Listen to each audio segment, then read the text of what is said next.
एक बार एक गांव में दो चोर, जिनका नाम छोटू मोटू रहता है, गांव में किसी घर के दरवाजे को खटखटाते हैं। तभी दरवाजा खोलने एक आदमी आता है जिसका नाम सोहन रहता है। सोहन पूछता है कि आप लोग कौन हो? तब वे चोर बोलते हैं कि हम आपकी बहू के भाई हैं। आप अंदर तो चलिए, बताते हैं।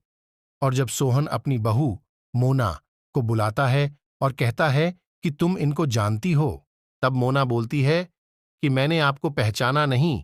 तभी छोटू मोटू बोलते हैं कि हम बहुत दिनों बाद आए हैं, तभी नहीं पहचाना होगा। और मोना उनके लिए पानी लाने चली जाती हैं। परंतु मोना सोचती हैं कि मेरा तो कोई भाई है ही नहीं, तो ये कौन है? तभी मोना अपने ससुर सोहन को बुलाती है और कहती हैं कि मेरा तो कोई भाई है ही नहीं। तो सोहन मोना को बोलता है, तुम कुछ करो। तब मोना पानी में जहर मिला देती है और छोटू मोटू को पानी पिला देती है और वह मर जाते हैं। मोना उन दोनों की लाश को एक बोरी में डालती है और अपने ससुर की मदद से लाश को ठिकाने लगाने के लिए चली जाती है। तभी रास्ते में मोना और सोहन को दो और चोर मिलते हैं, जिनका नाम आड़ू और पांडू रहता है, जो सोने की चोरी करके भाग रहे थे। तब सोना उन चोरों से कहती है कि तुम कौन को? तब आड़ू पांडू कहते हैं कि हम चोर हैं, चोरी करके भाग रहे हैं।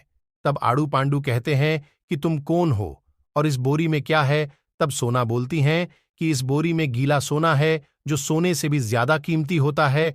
तभी आड़ू पांडू कहते हैं कि हमारा सोना तुम ले लो और तुम्हारा हमें दे दो, और चारों भाग जाते हैं।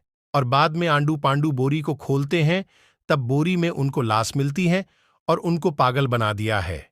तभी पांडू आंडू से कहता है कि तुम अपने काले जादू से इनको जिंदा कर दो, और आंडू उनको जिंदा कर देता है और कहता है कि तुम कौन हो। तब छोटू मोटू उनको पूरी बात बताते हैं और आंडू पांडू छोटू मोटू सोना से बदला लेने सोचते हैं और सोना के घर जाते हैं। लेकिन सोना को पता था कि वो चोर आएंगे, और सोना ने अपने घर ले सारे दरवाजे खिड़कियां बंद कर दी।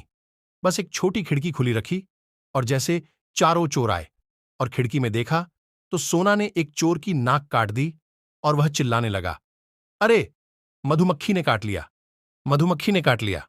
फिर दूसरा चोर खिड़की में देखता है और सोना ने उसका भी नाक काट दिया, और वह चिल्लाने लगा, अरे मधुमक्खी ने काट लिया, मधुमक्खी ने काट लिया। फिर तीसरे चोर के साथ भी ऐसा ही हुआ और चौथे चोर के साथ भी। लेकिन जैसे तैसे करके चारों चोर सोना के घर में घुस गए। सोना चारपाई कर सो रही थी। तभी छोटू मोटू आंडू पांडू ने सोना को चारपाई के साथ बांध दिया और चारपाई को उठाकर चल दिए, और रास्ते में सोना ने रस्सी को काट दिया और रास्ते में एक पेड़ से लटक कर उसके ऊपर बैठ गई।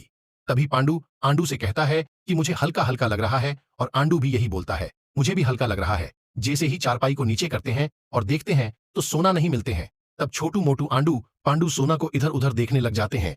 तभी छोटू को सोना एक पेड़ पर नजर आती है और छोटू जोर जोर से चिल्लाने लगता है, सोना यहां है। तभी सोना छोटू से कहती कि तुम चुप हो जाओ, मैं तुमसे शादी कर लूंगी, तुम ऊपर आ जाओ। छोटू ऊपर चला जाता है। सोना छोटू से कहती है कि हमारे यहां जब मिलते हैं तो शादी हो जाती है, तुम अपनी जीभ निकालो। तब छोटू थोड़ी सी जीभ निकलता है। सोना कहती है कि थोड़ी और निकालो। छोटू और ज्यादा जीभ निकलता है, क्योंकि जीभ काट देती है, और छोटू पेड़ से नीचे उतर कर मोटू आंडू पांडू को बताने की कोशिश करता है और बोलता है, Ora, नहीं हो?